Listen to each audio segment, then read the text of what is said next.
In today's video, I'm going to teach you how to set up Forex Sessions Indicator on Tradingview. Start with your chart open. Look to the top toolbar and click the Indicators icon. This opens the indicator library where you can search the entire community and build. In the search bar, type Forex Sessions. You'll see several options appear. Choose a reputable, commonly used indicator named Forex Sessions. A good sign is a clear description and a high user count, which usually means it's maintained and widely trusted. Click it once to add it to your chart. You should immediately see session blocks or highlights appear over your candles. Next, it's important to fine-tune it. On your chart, find the indicator's name. Then click the small cog icon next to it to open the settings.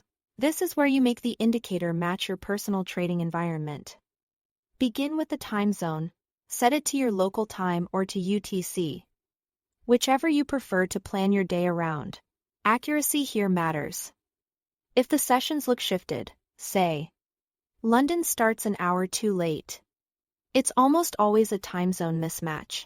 Remember that daylight saving changes can affect how sessions line up.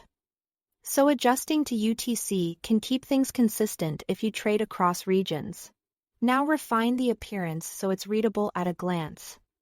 In the settings, choose distinct colors for the London, New York, and Asian sessions. Pick hues that stand apart from your candle colors to avoid confusion. Enable background shading, often shown as boxes, to clearly segment each session across the chart.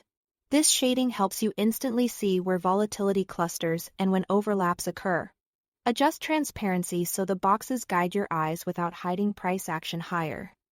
Transparency for subtle overlays, lower transparency for stronger emphasis. Aim for a balance. You want clarity, not clutter.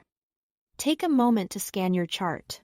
You should see sessions accurately positioned in your chosen time zone, with clean, consistent color blocks that enhance, not overwhelm, your view. If anything looks off, revisit the cog and confirm the time zone and transparency settings. That's it. Thanks for watching.